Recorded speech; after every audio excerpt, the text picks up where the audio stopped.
Welcome back to the Weekly DEFUSE. We'll be recapping the biggest happenings from this week in competitive Valorant and see what we have looking forward to next week. We're recording on Wednesday, March the 8th, and on this week's episode, we have the final recap for the lock-in tournament.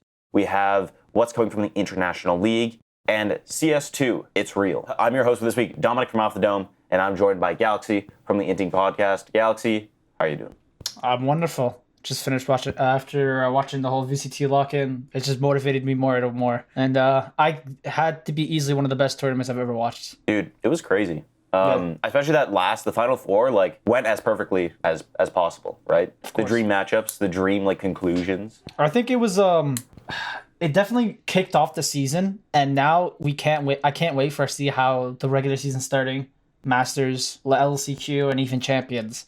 So Riot did a wonderful job in kicking off the year with a banger of a tournament. I think it's really interesting because they got a lot of flack for having a single elimination tournament, and they're like, oh my god, these teams are gonna go home after a day, whatever, right? But I think it did a good job of kind of showing at least a little bit of every team and getting to see some of the top end talent kind of going with each other for the first time and sort of seeing how they can do, even if it was kind of, a Mickey Mouse tournament of sorts. It doesn't take away from Fnatic's victory. Spoiler alert, Fnatic won. And sort of how they got there. Right, and I think seeing them perform at such a high level every step along the way, and not just them, but every other team, we can kind of start to see the ceiling of some of these teams, right? So let's kick into actually those matches and quickly go over the final four matches, right? The final four teams. We had DRX versus Loud, which was a huge matchup, right? We had a Korean representative, and we had the hometown representatives, Loud, previous world champions, right? Amazing team, and a lot better than a lot of people expected, including myself. I didn't expect them to be in the same form as they were the world champions. And DRX gave them a run for their money, but ultimately, Loud did take it in the 5-game series. If I'm not mistaken, that match went to the final game, right? They were down 2-0. Brought it back to map 5? Yeah, Loud was up 2-0. DRX brought back to map 5, and the map 5 was even close. It wasn't like a stomp. It was pretty close, but Loud ended up winning the match. And yeah, that match was... I love watching DRX play because they're such a unique play style, especially in comparison to North America. But Loud, it's great to have Loud not just in the North American pool of teams because let's face it, one of the best teams in the world. But they're playing at such a high level in so many different aspects, and I think being able to make it to the finals was a fantastic thing. So again, DRX comes out in 3rd place, Loud goes to the finals. For the other side, we had Fnatic versus Loud. Fnatic was absolutely tearing it apart. Before reaching the Final Four, they didn't even drop a single map, funny enough. So they were definitely one of the favorites to win it, even adding new mentions of Chronicle and Leo. The teams look very strong, and let's just say that Fnatic definitely... Domination was an understatement, as they defeated Na'Vi, one of the tournament favorites, previously known as FPX, the Masters winner, defeated them 3-0, a clean sweep. So before the finals, they did not drop a single map. It was close to a perfect run of a tournament that you can get, and I definitely saw how strong it is. There is very little holes in their game, as Alfier definitely took a more different role approach now. He's playing the Sentinel role as now the KJ and Cypher. I had my doubts on it, as I always felt like he was more of just an aggression player, but he really fit the role pretty well and gave it more to Leo and Durka. And Durka, I feel like he never dropped a step, as he was dominant throughout the whole tournament, really pushing the team and becoming a leader, stepping up when Boaster couldn't. So I was really impressed with Fnatic this whole tournament. Yeah, and I think it's, just quickly talk about that Fnatic a little bit more as we kind of move into the final. The real standouts, I think, I wouldn't even say the real standouts because everybody on Fnatic shined at different points, right? You had Leo kind of proving that he was one of, if not the best initiators in the world, going insane on every series in one map or another, consistently proving at that high level. Chronicle, again, he hasn't been on the main stage since his time with Gambit back in 2021. And so seeing him back playing in top form, still one of the best players. He was considered a top 5 player in 2021, and I think he still has that pedigree of being a champion, being cold-blooded, and being a winner. He's the first ever player to actually win multiple world titles. Additionally, Alfier taking a step back, playing the Sentinel role. He's fit in that role perfectly. Durka staying that super consistent fragger and being that X factor on the fact. And finally, Boaster. I saw a story about Boaster at the wrap-up of the tournament, and it was from his roommate, I believe, about how hard Boaster had worked to get to where he's at with Valorant, where he was working at the esports org that he was working at the time, being a vlogger, making videos by day, making videos for his channel at night, and then also grinding and labbing Valorant as it was being released. And I think even though, like, some people like his personality, some people don't like his personality, I think there's no doubt in admiring his talent and how well he plays every step of the way, how smart he is, how much game knowledge he has, because he's one of the best to do it in Valorant right now. And I think leading this team, Fnatic, to the World Champion finally, after so many years of almost getting there, coming second in Reykjavik all the way back then, making it to so many tournaments, but just not quite making it there. Being a winner is definitely something that he has deserved and earned. As for Loud themselves, an amazing wrap-up. That match, the final matchup, went down right to the wire. If I'm not mistaken, 2-0 lead by Fnatic. Loud brought it back with the hometown crowd.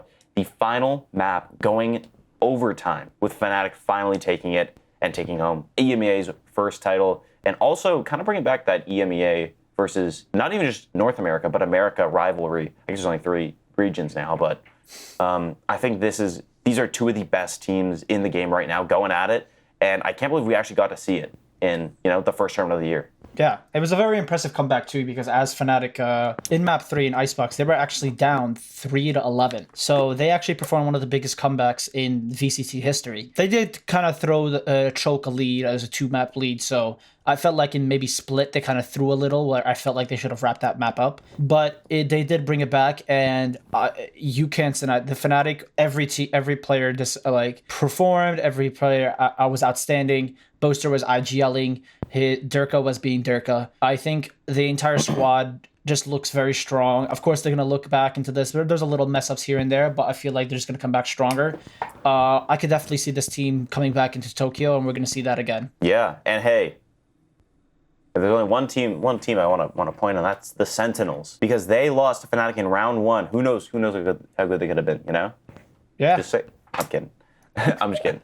I'm excited to see more than one matchup until you get out. And speaking of that, we have the North American VTLs, which we'll just kind of briefly talk on. Currently, the matches are going on as we're recording this video, so we will not be able to report on the matches as they come.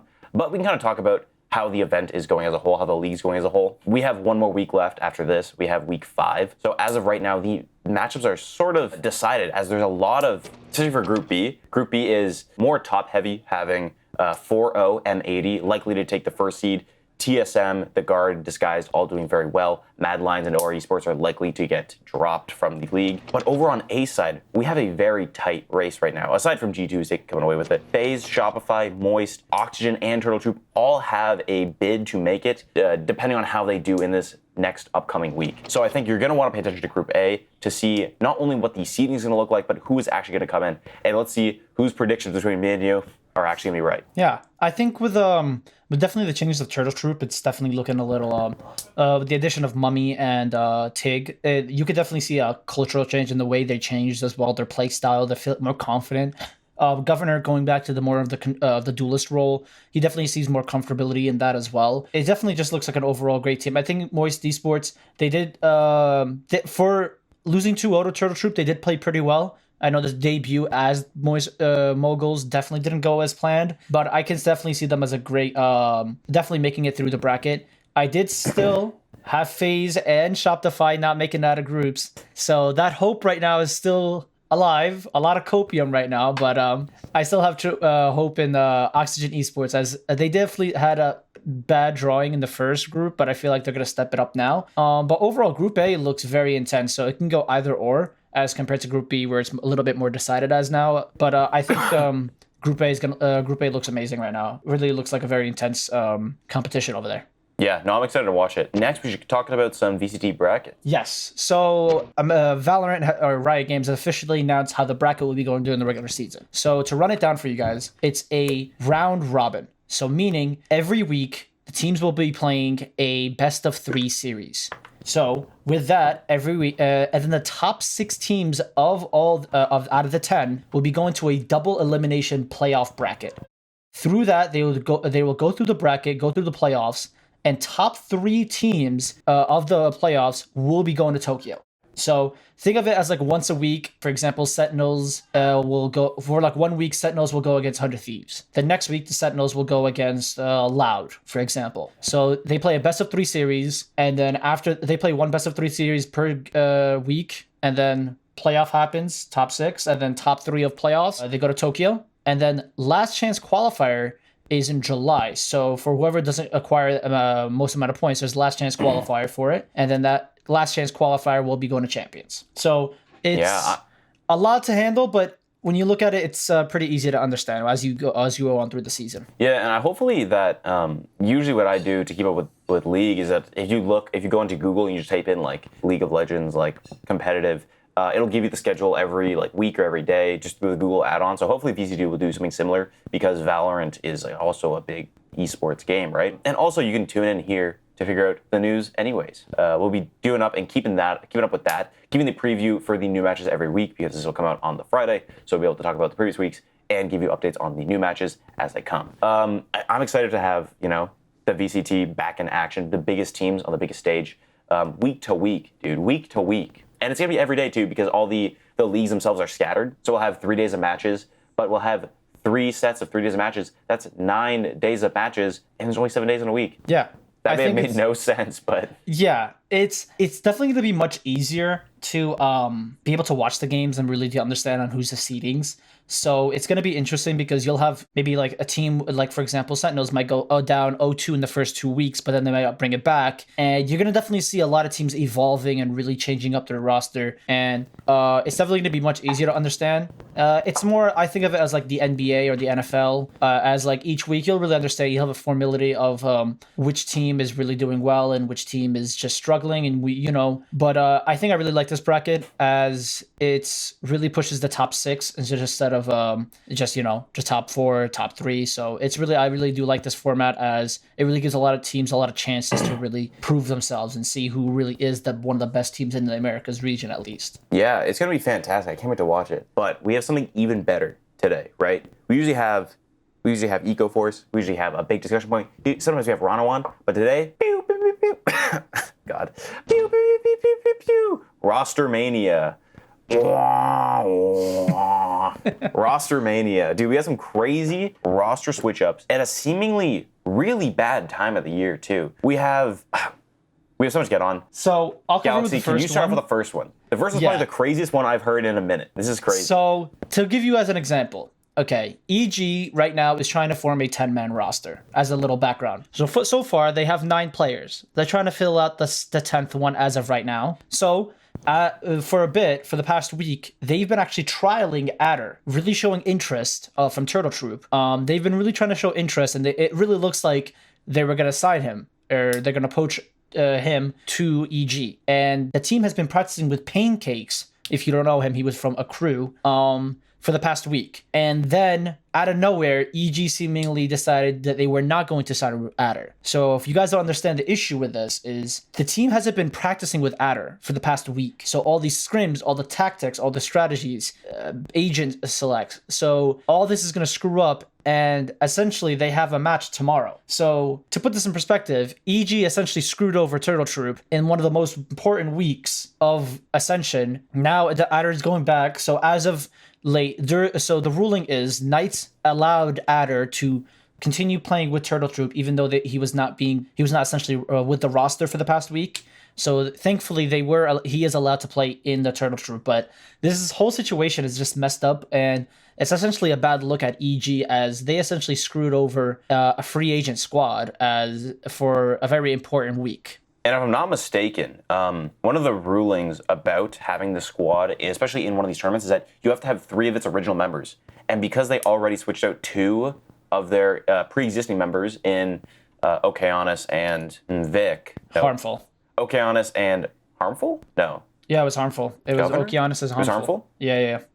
They were originally planning to bring back Harmful just for the day, but then had to drop him when they figured out Adder was actually coming back. There was a whole fiasco here. A lot of it's like rumors. We're not entirely sure because there's just such a mess here, but EG really did just screw over this free agent team. Yeah, it was really essentially they messed up the whole scheduling. They messed up practice. And then there was like 4 different roster changes in the matter of a week. So TurtleTroop is not in the best situation right now, and they're not in the best state. As of course G2 already qualified for playoffs, so they don't need to worry about this game. But for TutleTroop, this is essentially a do or die for them. It's definitely going to be interesting in seeing how they're going to perform tomorrow. And I really do hope the best. And it does definitely suck in the situation of what they're in right now. Yeah. So hopefully they'll figure that out.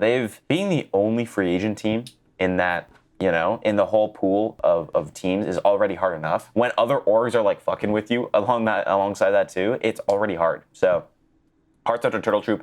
Hopefully they win their match. It'll be, the match is already done by the time this video comes out. So you guys will know, we won't know.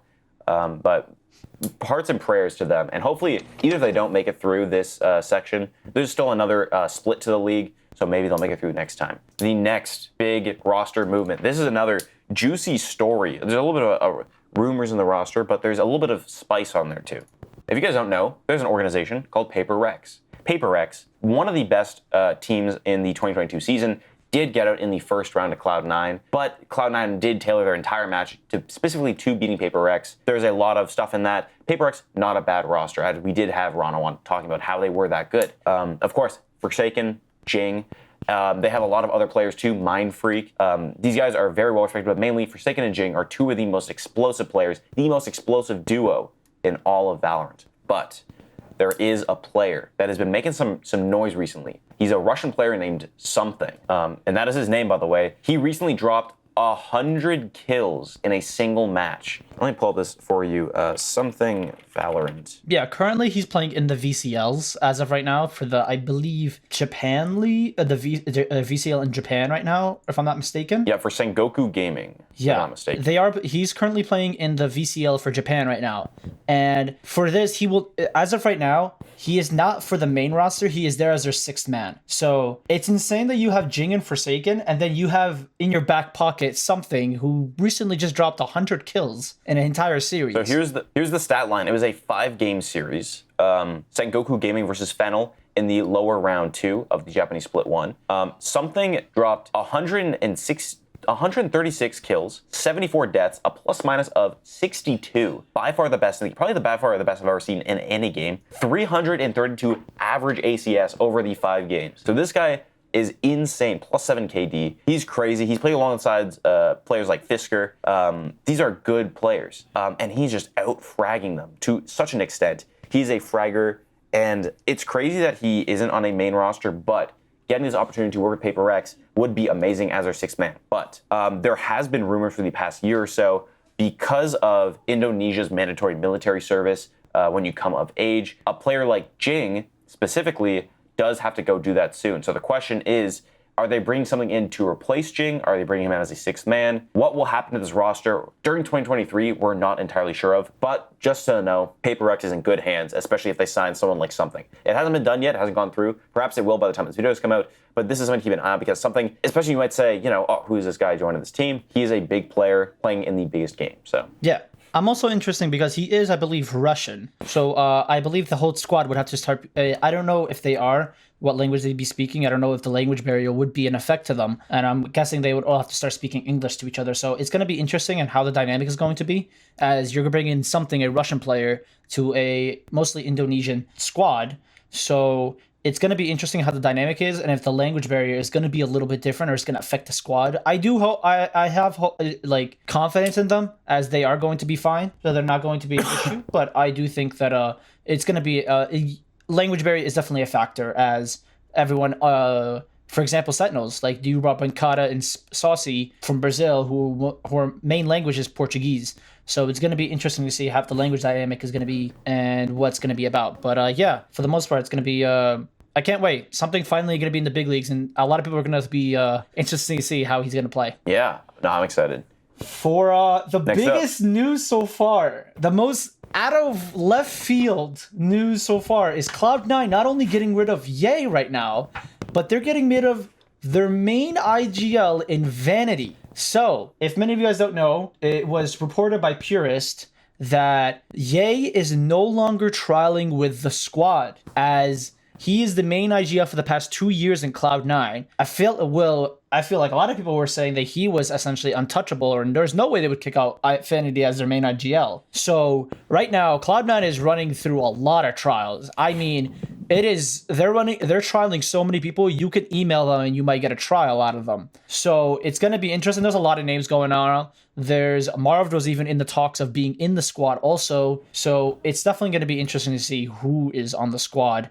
And they have until, and in my opinion, they have 2 months, or not 2 months, 2 weeks to find 2 players now. So it's going to be crazy time for Cloud9 right now. Yeah, the craziest part is they did this all right before the biggest league of their life. And I think perhaps this could be a 100 Thieves situation where, they dropped these 2 crazy players and they literally flew out. They flew out Eccles to North America and then flew him right back. They sent him right back, which is already messed up enough. But I think Ye acquiring the best player in the world, then simultaneously dropping him, not a good look, especially dropping your main IGL, not a good look. But maybe this is done for, a fit reason and they're trying to build a better squad, not just for now, but for the future. They could have seen a ceiling on that roster. So hopefully that they'll find what they're looking for. But I think dropping their roster 2 weeks before the big league is really hard and really bad. Yeah, it's definitely going to affect them when it comes to this situation because you essentially brought in EA as your star player and you're building it everyone around him. But now dropping him and your main IGL, you're essentially 2 spearheads of the squad, which is going to be essentially how would you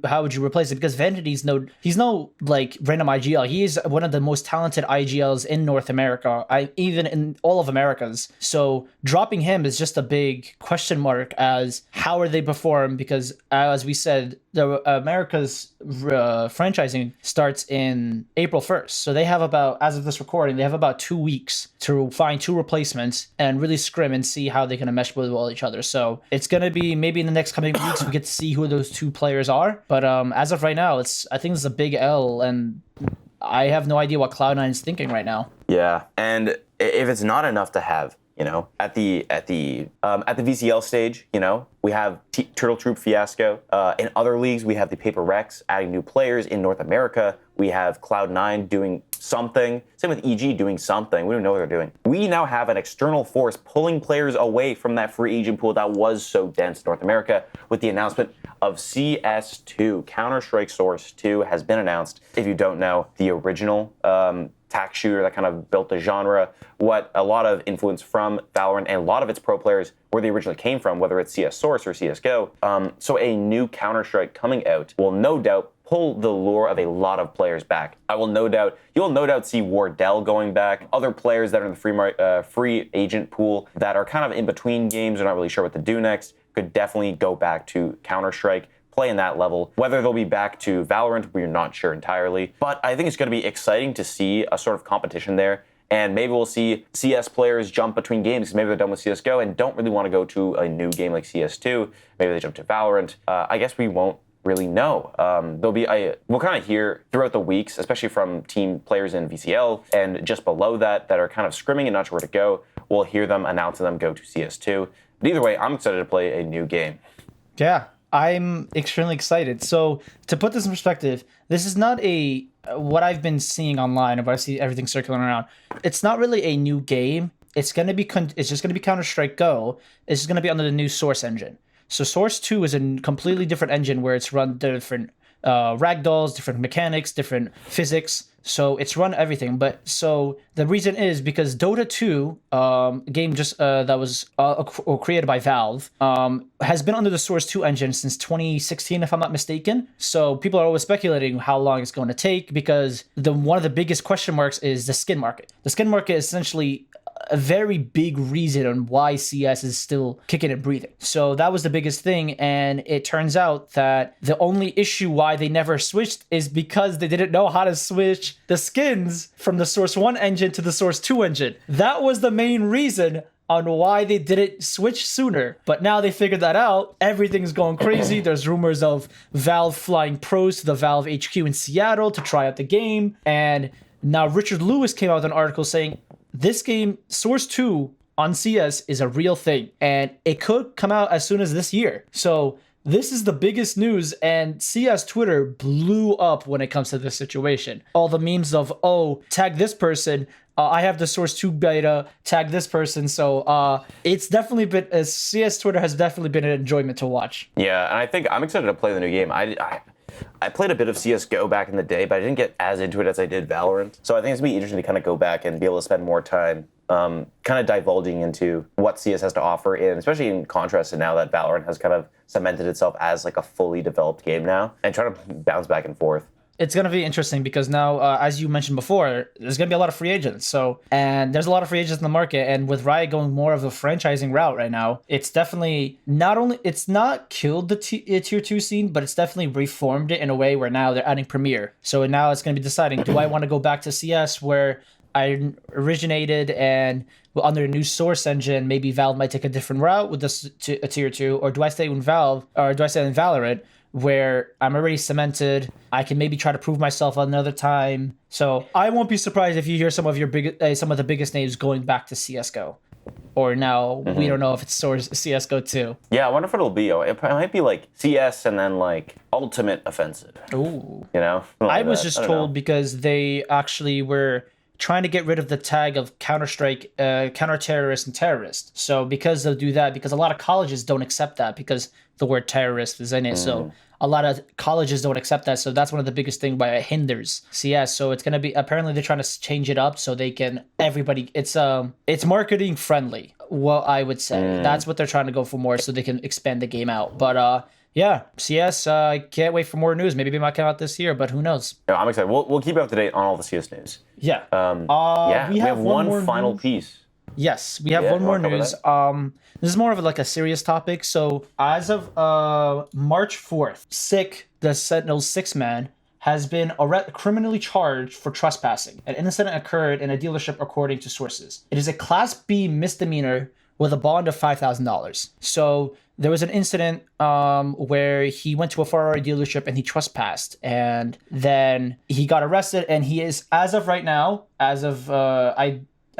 he is currently in jail still. And we would like to ask you guys to please do not send any hate to Sentinels players, Sentinels staff, Sentinels coaches, or anybody in Sentinels, as they are working to help SiCK. His families and his friends have been reached out. And I know a lot of people would like us to talk about it, but I feel like a situation that we don't want to take lightly, as we don't know the whole story of why this is going on and what's going on. But we do hope SiCK does get better. And if he's going through a lot, we hope the best for him. Yeah, it's hard, and there's a lot of stress goes into the game. I think trying to, he's been going through other things as well. There's been a lot of news that we decided not to cover it last week because we felt it wasn't our place to. But he's been going through a lot, and I think this is definitely not a good thing for him, both in his personal or professional career. So hearts out to him. Hopefully everything turns out all right. Hearts out to the Sentinel staff and everyone involved. Hopefully it gets all settled out. And I think we'll see what Sentinels does going forward. I'm not sure if they'll keep SiCK, if they'll, suspend him for a brief time, if they'll do all these things. So keep an eye out for that. Keep an eye out on the situation, and we'll keep you updated from our end. Yeah. I know right now the current thing is that he has been currently suspended, and he is going through training. So he's currently suspended, and he's going through training where he has to fill out before he wants to come back to the team. And they have to fill out a 6-man. So as of right now, the rumor is that Marv is one of those players that have been around, and the names have been circulating as to be the 6th man. So we do ask that you guys do respect them and do not attack any of the Sentinels players or anybody involved. But that is the news for that, and we hope he does. We hope to talk about more of a positive news, as we just like to just talk about esports and making fun of teams for being bad instead of the situation. Exactly, and there are a lot of bad teams, and we'll get to those teams next week. Thank you guys so much for watching another episode of the Week of the DEFUSE.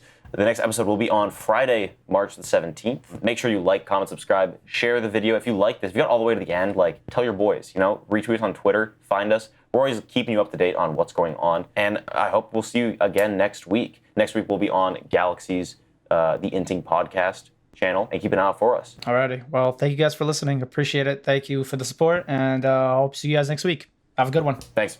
See ya.